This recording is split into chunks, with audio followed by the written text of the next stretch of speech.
Salut l'équipe, le Bitcoin a dépassé 100 000 dollars, donc on va les mettre les mains dans le cambouis. Je te parle pas de mécanique auto, mais bien de crypto-monnaie. On va aller voir ensuite quelques news autour de la crypto-monnaie du jour, et je t'en dis pas plus, on commence tout de suite, et c'est parti, c'est parti. Bon, alors on commence tout de suite avec le BTC. Alors le BTC, comme vous pouvez le voir, et vous l'avez constaté certainement sur vos portefeuilles les mecs, il est repassé au-dessus de 100 000 dollars, et là il est en train de titiller autour de cette résistance. Et ce petit pump de Bitcoin, il a été dû notamment du fait qu'on a une annonce économique qui a été relativement satisfaisante, l'IPC américain, ce que je te disais, il fallait suivre de près. L'annonce, elle est tombée, grosso modo, voilà, on a limité la casse, on a eu 2,9% d'inflation, c'est ce qui était attendu par le marché. Donc l'économie ne se porte pas très mal, mais il faudra quand même suivre de près toutes les annonces qu'on a aujourd'hui à 14h30 là. On a les inscriptions hebdomadaires au chômage, on a l'indice manufacturé de la Fed. Mais ce qui est intéressant de mon point de vue, c'est lorsqu'on regarde l'inflation qui est réaliste via Trueflation, qui je te le rappelle est décentralisé, c'est sur blockchain et on a pas mal de données qui sont beaucoup plus proches de la réalité. Ce qu'on peut constater, c'est qu'on est en train de faire un top. Et en fait, ce qu'on avait constaté ensemble, c'est que depuis l'élection de Donald Trump, on a eu une grosse hausse vis-à-vis de l'inflation américaine. Et ça, c'était pas trop bien perçu par le marché. Jusqu'à ce qu'on forme un top. On avait eu encore une hausse vis-à-vis de l'inflation ces derniers jours. Et c'est pour ça que le marché était plutôt incertain. Parce qu'on a la Fed qui nous annonce qu'ils ne vont pas baisser les taux d'intérêt en 2025. En tout cas, ma grande conviction, c'est qu'on est là sur de la manipulation. Comme ils l'ont fait à chaque fois pour les ETF, que ce soit pour Ethereum, que ce soit pour Bitcoin. Il te parle d'objets spéculatifs, que c'est fait pour blanchir l'argent, etc.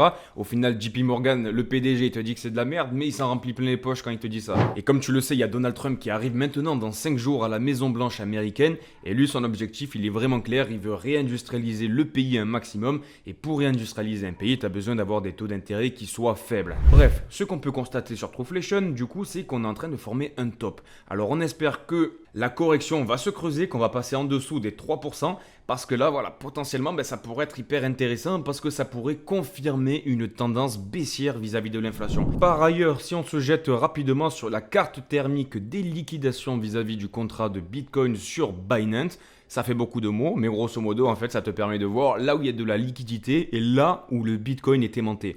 Plus c'est jaune et plus le Bitcoin est aimanté, plus il est attiré pour aller chercher de la liquidité. Grosso modo, c'est un chasseur qui va essayer de chasser les lapins. Plus c'est jaune, plus il y a de lapins. Voilà, je te la fais vraiment simple. Bref, ce qu'on peut constater, c'est que le Bitcoin, en fait, il est parti chasser de la liquidité. Avec la journée d'avant-hier, on est descendu aux alentours des 89 000 dollars. Il reste encore quelques cacahuètes en direction les 85 000 dollars. Alors, est-ce qu'on va y aller? Est-ce qu'on va y retourner encore une fois? Est-ce que le Bitcoin va corriger? Ça, on peut pas le savoir. Dans tous les cas, on va suivre ce qui se passe et essayer de voir si on n'a pas des signaux avant-coureurs. Toujours est-il que là, l'histoire, elle est vraiment plutôt simple. J'ai envie de te le dire, c'est vraiment un cours d'école. Donc, si on veut casser cette tendance, il faut avoir un gros pump et un gros pump au-dessus des 102, 103 000 dollars avec une clôture en daily pour nous assurer que ça y est, on commence à rentrer dans quelque chose d'intéressant. Ensuite, mon petit pote, on continue rapidos avec la Bitcoin dominance. Et oui, cette charte qu'on regarde régulièrement. Et rappelle-toi, je t'en avais parlé il y a de ça quelques jours, je t'ai dit, on commence à avoir une divergence baissière. Alors la BTC dominance pour les nouveaux, je vais te le dire en 15 secondes, grosso modo, c'est la dominance de Bitcoin par rapport au marché des altcoins. Grosso modo, plus Bitcoin a de la force, plus cette charte monte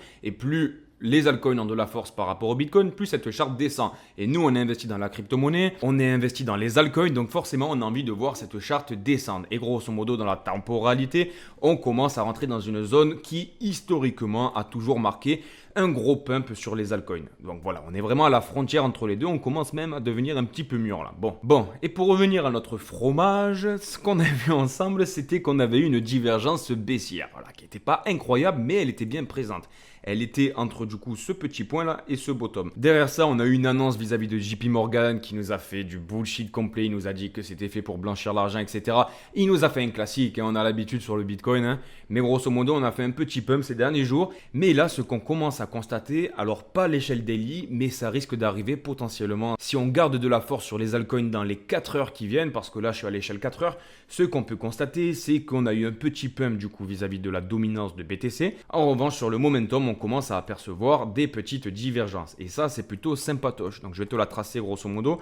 Tu viens faire ta tangente sur le momentum et tu traces la même sur le prix. Et là, tu peux constater que, je t'éclaircis un peu ça. on a clairement une divergence. Donc il y en a un qui est à contre-courant de l'autre, il y en a un qui ne dit pas la vérité. Grosso modo, plus l'échelle à laquelle tu regardes ces divergences est importante, à l'échelle daily, à l'échelle weekly, ça commence à être du sérieux, plus c'est le momentum qui est proche de la réalité. Et là, grosso modo, comme tu peux le constater, on est en 4 heures. Mais bon, c'est un signal qui vient d'être activé. Donc on garde ça en tête. Ensuite, on continue rapidement avec le total market 2. Donc grosso modo, c'est la capitalisation du marché de la crypto, excluant le Bitcoin et l'Ethereum. Ce qu'on peut constater, c'est qu'on avait fait une espèce de W à l'échelle daily qui était plutôt magnifique avec un bon momentum.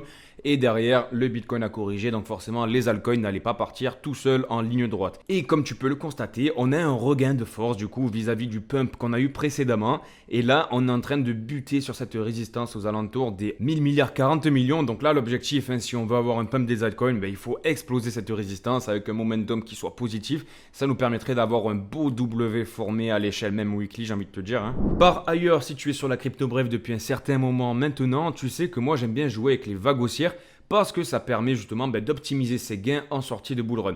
C'est pas une chose qui est facile à faire, il faut être régulièrement présent sur la crypto-monnaie, il faut avoir un petit peu d'expérience, un petit peu de flair et de temps en temps savoir les poser sur la table lorsque tout le monde est hyper bullish. Bon, la précédente vague haussière, j'ai réussi à sortir un petit peu comme je te l'avais dit, mais je ne suis pas sorti à 50%. Mon plan c'était de sortir à 50%, je te le disais, de racheter la correction avec les 50% de stablecoin que j'avais gagné. Comme pas mal de personnes, j'ai été surpris, mais grosso modo, ce qu'il faut se dire, c'est que les vagues haussières, si tu regardes l'historique, et je t'invite à aller voir mes vidéos là où j'explique plus en détail le plan, mais grosso modo, en général, les vagues haussières, elles se répètent extrêmement. Que ce soit en termes de market cap ou que ce soit en termes de temporalité. Comme tu peux le voir, là, bon, c'était pas le vrai bull run, mais grosso modo, les vagues haussières, elles duraient en moyenne aux alentours de 27, 33 et 36 jours. Et en termes de market cap, on est plutôt similaire. Si tu regardes sur les autres bull runs, c'est pareil, grosso modo, on a à peu près à chaque fois le même ajout de market cap et la même temporalité parce que en fait, les gens qui prennent des bénéfices, les grosses baleines, les grosses institutions, il faut qu'elles se coordonnent ensemble. Il faut qu'elles se coordonnent ensemble et bien évidemment, elles ont des méthodes et elles ont des repères. Et nous, l'objectif en fait, c'est d'essayer de se calquer sur ces vilains. Bon, bref, et c'est pas ça que je voulais te dire aujourd'hui. Ce que je voulais te montrer, c'est une petite figure sympatoche que je viens de constater. Un espèce de tête-épaule inversée qui me fait bien plaisir et qui me donne un peu d'espérance sur le Other. Donc Other, c'est la capitalisation du marché de la crypto-monnaie, excluant le Bitcoin, l'Ethereum et du coup le top 10. Bref, et ce qu'on peut constater, c'est qu'on a un épaule qui s'est formé ici avec une tête qui allait plus en profondeur. Et on a un autre épaule qui est en train de se terminer. Alors l'objectif, voilà, ça serait de venir clôturer au-dessus de cette figure pour avoir une validation de celle-ci. Mais potentiellement, si ça se valide, ça pourrait nous amener vers des cibles qui seraient proportionnelles à la profondeur de cette figure. Et donc grosso modo, si tu reportes la profondeur de celle-ci, ça nous amènerait à une hauteur de 588 milliards de dollars. Et actuellement, on a 357. Donc ça nous ferait une augmentation de approximativement, je te le fais à la louche, donc 62% au moment où on est actuellement, au moment où je te parle. Donc c'est pas une figure qui est extrêmement magnifique pour l'instant, mais c'est vrai que ça pourrait bien s'imbriquer avec l'élection de Donald Trump, qui au début on en parlait était plus propice à induire un sell the news, mais c'est vrai que là on a tellement bien corrigé que j'ai envie de te dire, il serait pas impossible que ça agisse comme une espèce de catalyseur si tu veux, avec des bonnes nouvelles qui pourraient sortir, d'autant plus que, je te le rappelle, mais on a aussi les ETF Solana qui devraient arriver. Elle est où cette charte-là, la coquinette? Donc on a l'élection de Donald Trump pour le 19 ou le 20 janvier et on a l'ETF Solana qui sort aussi, je te le rappelle, le 25 janvier. Donc potentiellement, tu vois, ça pourrait bouger vis-à-vis des altcoins. Ensuite, si on met encore rapidement les mains dans le cambouis, et là, je crois que ça va vraiment te plaire. Alors, qu'est-ce que c'est? C'est le market cap USDT dominance. Donc grosso modo, c'est la dominance des stablecoins USDT vis-à-vis du reste du marché de la crypto-monnaie. Et donc là, ça te permet de voir en gros, lorsque les gens se décorrèlent du marché crypto pour aller se réfugier vers le stablecoin USDT. Donc tu l'as compris, plus cette charte monte, moins c'est bullish pour les cryptos parce que les gens se décorrèlent, et plus celle-ci descend, et plus c'est bullish pour les cryptos parce qu'ils se décorrèlent des stablecoins, et bien évidemment ils vont dans le marché de la crypto. Ok, ce qu'on avait vu ensemble, c'est qu'on commençait à avoir des divergences qui commençaient à se former, et notamment celle-ci, là ces jours-ci, on a eu une nouvelle divergence qui s'est formée. Donc à l'échelle 4 heures, elle a bien été validée, et même en daily, j'ai envie de te dire aussi. Donc là, ça commence à être du sérieux. Comme tu peux le constater, on a eu deux bottoms croissants, tandis que sur le momentum, on a une décroissance. Donc l'objectif, ça serait de venir confirmer cette divergence à l'échelle daily et encore à l'échelle weekly, ça serait le plus positif qu'on pourrait avoir dans les jours qui viennent. Ok, et en plus de ça, ce que je voulais te partager, c'est cette petite figure qu'on est en train de former. Alors, je sais pas si tu la connais, mais grosso modo, c'est un espèce de drapeau. Et lorsqu'on a une jambe baissière qui nous amène dans ce drapeau, grosso modo, tu viens répercuter la jambe baissière qui t'a amené dans ce drapeau à la sortie de celui-ci. Et grosso modo, c'est ce genre de triangle, tu vois, c'est un truc qui est basique en figure de trading, mais c'est quelque chose qui est plutôt fidèle normalement. Et donc là, je t'ai tracé le drapeau, et ce que tu peux constater, c'est que potentiellement, on pourra avoir encore un petit range là de quelques jours qui nous amènerait aux alentours de la début mars pour avoir un rejet de cette dominance, une espèce de dégonflement de celle-ci qui nous amènerait aux alentours des 2,59. Je te le répète, mais on a encore une fois aucune certitude, mais c'est vrai que l'objectif, c'est d'essayer de regarder plein de petits points, plein de petits signaux qui viennent s'allumer pour avoir des arguments qui nous permettent de déduire une potentielle tendance sur le marché crypto. Donc on va suivre ça de près les gars, mais dans tous les cas, ce petit bear flag, il m'a vraiment sauté aux yeux, donc je voulais te le partager. Ensuite, je te partage un petit point sur la famille de Donald Trump et leur projet World Liberty Financial. Alors à chaque fois que je parle de ce projet-là, ça me donne le sourire. Parce que grosso modo, dans les cycles précédents, limite, on était en illégalité d'être dans la crypto-monnaie. Limite, quand tu parlais de crypto aux gens, ils te voyaient comme un voyou, quoi. Un voyou qui blanchit l'argent, qui essaye d'éviter les impôts, patin couffin. Donc maintenant, le fait que la famille de Donald Trump et Donald Trump lui-même veut faire une réserve stratégique de Bitcoin pour le plus grand pays au monde, la plus grande puissance mondiale, les États-Unis, comment tu ne peux pas être bully sur le Bitcoin et la crypto-monnaie dans ce cycle-là? Enfin vraiment, à chaque fois, ça me donne le sourire parce que je vois d'où est-ce qu'on est parti, où est-ce qu'on est maintenant, genre c'est vraiment... C'est complètement fou quoi. Pour venir à ce projet, ce qu'on peut constater, c'est que l'équipe de World Liberty Financial de Donald Trump et autrement dit de son fils a acheté pour l'équivalent de 9,88 millions de dollars d'Ethereum avec du WBTC qu'elle a swap hier soir. Donc les loustiques, ils se sont bien fait plaisir, hein, ils ont bien racheté la correction et forcément on a Arkham qui nous a partagé ces petits mouvements sympatoches. Ensuite, petit point rapido sur Justin Sun-Tron qui ne fait pas l'unanimité dans le marché de la crypto-monnaie. Il est vraiment bien détesté ce mec-là. Alors écoute, j'ai pas une réponse bien définie à te donner, mais c'est vrai que en général, les mecs de la crypto ne l'aiment pas trop ce mec-là. Bref, ce qu'on peut constater, c'est qu'il a annoncé le lancement d'un stablecoin qui se nommera USDD 2.0 avec un rendement annuel de 20% entièrement subventionné par la Tron DAO. Alors l'idée elle est vraiment bête, hein. Pour les débutants, grosso modo, tu achètes du stablecoin, donc une crypto-monnaie qui est adossée au dollar américain, donc quelque chose de stable qui vaut un USDD 2.0 $, ok? Et grosso modo, juste le fait de les posséder te donnera un rendement annuel de 20% qui sera payé par la gouvernance de Tron. Alors, forcément, dans le marché de la crypto-monnaie, celle-là, on ne nous la fait pas à nous. On en a vu des vertes et des pas mûres avec les Terra Luna, avec tous les stablecoins bizarres là. Donc forcément, les mecs de la crypto se sont réveillés et lui, il a répondu d'une manière plutôt arrogante, tu le noteras. C'est simplement parce que nous avons beaucoup d'argent, alors arrêtez de me poser des questions comme d'où vient le rendement. Je peux me tromper, mais honnêtement, j'ai un mauvais pressentiment pour le coup. Ensuite, petit point rapide sur la blockchain Ton qui anciennement était la blockchain de Telegram. Maintenant, on a les fondations qui se sont séparées depuis le coup qu'on a eu avec Emmanuel Macron là. Tu te rappelles, ils avaient séquestré le PDG en prison lorsqu'il était arrivé à l'aéroport. Dinguerie ça aussi.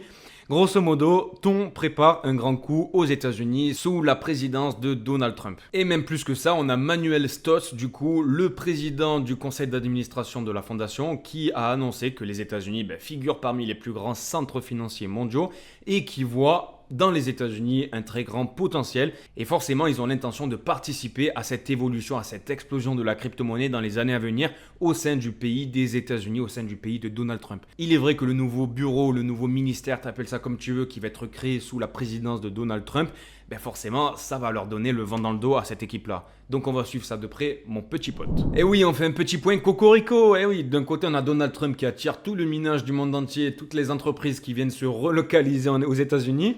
Et nous, en France, qu'est-ce qu'on a? On a Cannes qui va former ses commerçants au paiement en crypto-monnaie. C'est pas beau ça?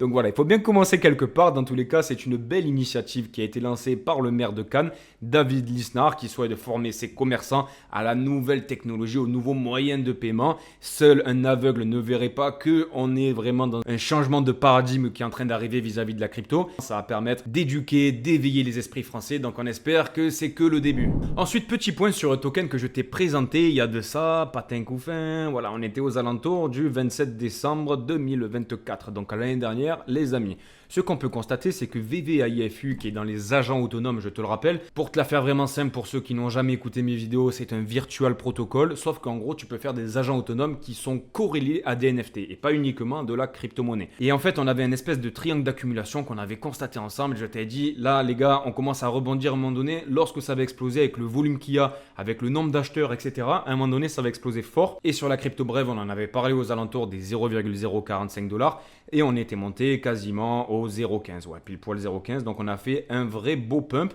Et derrière, le marché a corrigé, donc forcément, il n'est pas parti tout seul, le loulou. Il n'est pas parti tout seul, il a corrigé. Et récemment, du coup, dans les jours précédents, on est descendu à 0,049.